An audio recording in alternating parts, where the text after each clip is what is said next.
दमानिया आणि अजित पवारांचं आव्हान प्रति आव्हान पाहायला मिळतंय। नार्को टेस्टचं आव्हान अजित पवारांनी स्वीकारलंय। नार्को टेस्ट कधी करणार, दमानियांचा उलट सवाल। त्यानंतर आरोप सिद्ध न झाल्यास घरी बसण्याची तयारी दाखवा, असं देखील अजित पवार यांनी म्हटलंय। तर या क्षणाची महत्त्वाची बातमी आपण पाहतोय। दमानिया यांनी अजित पवारांना नार्को टेस्ट करण्याचं आव्हान दिलं होतं आणि आता अजित पवारांनी ते आव्हान स्वीकारलेलं आहे। नार्को टेस्टचं आव्हान अजित पवारांनी स्वीकारलेलं आहे। मात्र नार्को टेस्ट कधी करणार असा प्रश्न दमानिया यांनी विचारला होता।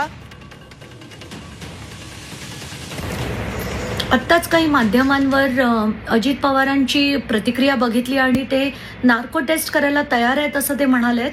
त्यांचं असंही म्हणणं होतं की जर त्यांनी नार्को टेस्ट केली तर मी सार्वजनिक जीवनातनं मी संन्यास घेतला पाहिजे आणि घरी बसलं पाहिजे। मला चॅलेंज एक्सेप्टेड आहे, तुम्ही प्लीज तुमची नार्को टेस्ट करा। आणि जर असं खरं ठरलं की तुमचा आणि विशाल अग्रवालचा काही संबंध नाही आणि तुम्ही याच्यात काही केलं नाहीये, माझा तुम्हाला शब्द आहे की याच्या पुढे मी कुठल्याही गोष्टीवर वाच्यता करणार नाही। मला चॅलेंज इज एक्सेप्टेड। प्रश्नावली फक्त मी लिहून देणार, ते प्रश्न तुम्हाला नार्को टेस्टमध्ये विचारले जाणार, एवढंच फक्त सांगायचंय। तर अंजली दमानिया यांच्या नार्को टेस्टवरील आव्हानाला अजित पवारांनी काय प्रतिक्रिया दिली होती आपण पाहूया। त्यामध्ये माझी नार्को टेस्टची तयारी आहे, पण मी नार्को टेस्टमध्ये क्लिअर निघालो तर तिनं परत कुठं तुमच्या पुढे यायचं नाही, गप्प घरी बसून संन्यास घ्यायचा आहे का ती तयारी।